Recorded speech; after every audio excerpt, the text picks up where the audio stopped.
क्योंकि इंग्लिश में 4 हैं, हमारे यहाँ 6 हैं, तो इनकी किस तरह से मैपिंग है? देखिए, हमारे यहाँ चूंकि ये भी सूर्य के आधार पर ही है, ये तीनों चीजें सूर्य के आधार पर, अयन, गोल और ऋतु।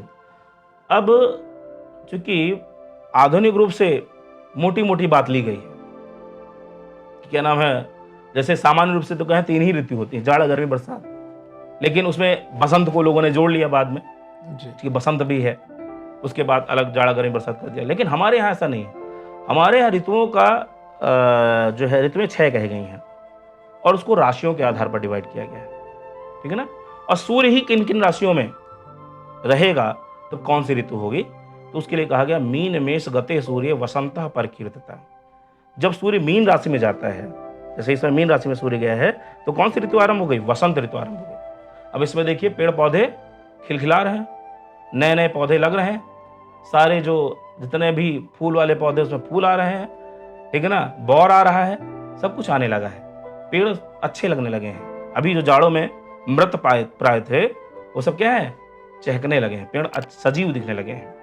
तो आपका देखिए कि हम इसको मीन मेष, जब मीन राशि में और मेष राशि में सूर्य जब तक रहेगा तब तक बसंत ऋतु होगी। वृषभे मिथुने ग्रीष्मो, और वृषभ राशि और मिथुन राशि में जब रहेगा, जब दिन 12 घंटे से अधिक होगा तो क्या होगा? गर्मी होगी, सर्दी जी। गर्मी होगी, कोई दिन हमें बड़ा मिल रहा है, और सूर्य क्या दे रहा है? ऊष्मा दे रहा है, और चंद्रमा शीतलता। तो जब सूर्य का मान अधिक मिल रहा है तो इसका मतलब ग्रीष्म ऋतु होगी। जब चंद्रमा का मान अधिक हो रहा होगा, रात्रि बड़ी हो रही होगी, तो इसका मतलब शीतकाल होगा। तो ये जो बसंत ऋतु है ना, इसमें सर्दी है ना गर्मी है, आप बिना पंखे के भी रह सकते हैं इस बार, अगर चलाएंगे तो 1 नंबर पे चलाएंगे, ठीक है ना। आप हल्के कपड़े भी पहन सकते हैं, ठीक है ना, वो आपको पीड़ित नहीं करेगा। तो मतलब दिन रात बराबर है, ये ट्रांजिशन फेज है सर्दी से गर्मी की ओर, तो इसको हम बसंत ऋतु कहते हैं। तो वृषभे मिथुने ग्रीष्मो, वृषभ और मिथुन राशि में रहेगा तो वो ग्रीष्म ऋतु हो जाएगी, क्योंकि वहां पर मान क्या हो गया? 12 घंटे से अधिक हो गया।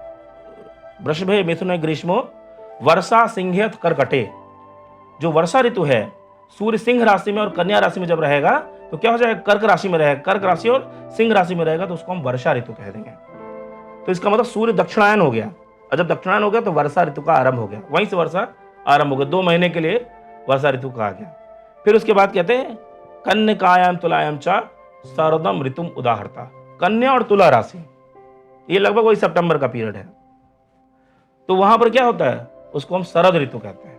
शरद ऋतु का मतलब ठंड नहीं है, शरद ऋतु का मतलब जैसे बसंत, बसंत जैसा मौसम, मतलब ना सर्दी है ना गर्मी है, पंखा आप चलाते हो तो बुखार आ जाता है, नहीं चलाते हो तो गर्मी लग रही, तो कुछ इस तरीके का मौसम हो जाता है उस समय। तो यो शरद ऋतु है। अभी इसका और भी हम आपको अर्थ बताएंगे, मतलब क्या मायने हैं इसके, हमारी परंपरा से किस तरह का जुड़ा है। फिर हेमंतो वृश्चिक द्वंद्वे, जो वृश्चिक राशि है, वृश्चिक और धनु, इन राशियों में हेमंत ऋतु होती है। हेमंत ऋतु थोड़ी ठंडक बढ़ जाएगी। और शिशिरो मृग कुंभयो, और मृग मतलब जो आपका मकर राशि है और कुंभ राशि, इनमें जब सूर्य आता है तो वो हो जाती है आपकी शिशिर ऋतु। शिशिर का मतलब ज्यादा कठिनाई से जो ठंड होती है, ठिठुरने वाली जो ठंड होती है, वो शिशिर ऋतु में होती है। तो हर चीजों को उसको अलग अलग उसके प्रभाव के हिसाब से, सूर्य के प्रभाव के हिसाब से उसको अलग अलग किया गया है। अब देखिए इनका कितना महत्व है हमारे परंपराओं में, हमारी संस्कृति में। हमारे संस्कृति में जो पर्व त्योहार कहे गए हैं, उनमें सिर्फ एक ही त्योहार ऐसा है जो 2 बार आता है या 4 बार आता है। आप जानते होंगे नवरात्रि का जो त्योहार है जी, मूल रूप से वो 4 बार है, लेकिन प्रचलन में वो 2 बार है, ठीक है ना। एक वासंतिक नवरात्रि और एक शारदीय नवरात्रि। ये 2 बार क्यों पड़ रहा है?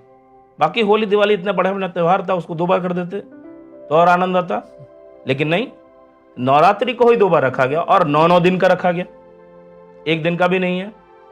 आपको कहा गया कि इन 9 दिनों में आप क्या रहें? सुपाच्य भोजन लें, फलाहार लें और व्रत रहें, यही तो कहा गया ना जी। तो ये इसको आप अध्यात्म से जोड़ा गया है। हमारा सनातन जो धर्म ऐसा है कि उसको अध्यात्म और विज्ञान को साथ में जोड़ दिया गया। इसका मतलब सिर्फ अध्यात्म नहीं है, विज्ञान भी है, क्योंकि शरीर को एक ऋतु से दूसरे ऋतु में जाने के लिए आपको क्या, शरीर स्वस्थ रहना चाहिए। शरीर स्वस्थ रखने के लिए आपके उसके व्रत की आवश्यकता है। व्रत का मतलब आप जब सुपाच्य भोजन लेंगे, उसमें कोई भी चीज भुनी तली, जो आजकल तो गलत हो गया है बहुत सारा, कि जो नवरात्रि का समय, उसमें सबसे ज़्यादा भोजन करते हैं लोग। जितना कभी कैलोरी नहीं लेते उससे ज़्यादा कैलोरी इसमें लेते हैं। हर चीज़ तल के खाने की परंपरा हो गई और ये विशुद्ध रूप से गलत है परंपरा, ठीक है, क्योंकि इसमें फलाहार करने की बात कही गई और सुपाच्य भोजन लेने की बात कही गई, जो सुपाच्य हो, आसानी से पच जाए। इसीलिए कहा गया अनाज न लीजिए। अनाज आसानी से नहीं पचता, जो भूमि से उत्पन्न ना हो वो आप ले सकते हैं। जैसे सिंघाड़ा आप लेते हैं, कूटू लेते हैं, सब लेते हैं ना, तो ये जो क्या है उससे उत्पन्न नहीं होता। और 9 दिन का, 9 दिन आपका तप है।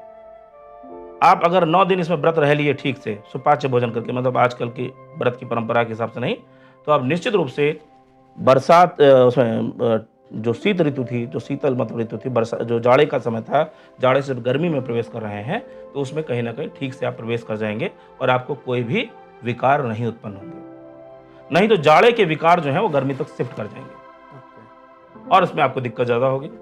और ठीक ऐसा ही होता है शरद ऋतु में, जिस समय दिन रात बराबर होते हैं, उस समय भी दिन रात बराबर होते हैं। तो इसका मतलब गर्मी से आप शीत ऋतु की ओर जा रहे हैं। तो जब गर्मी से शीत ऋतु की, फिर आपको वही जरूरत है, आपको 9 दिन के तप की जरूरत है कि 9 दिन अपने शरीर का बहुत ध्यान रखना है, इसमें कोई ऐसी चीज न जाने पाए जो आगे विकार के रूप में जाए। तो कुछ समस्याएं, जो कुछ बीमारियां जो होती हैं गर्मी जनित होती हैं, ग्रीष्म जनित होती हैं, और कुछ बीमारियां शीत जनित होती हैं, तो इनका ट्रांजिशन ना हो, इसलिए वो व्रत की बात कही गई है।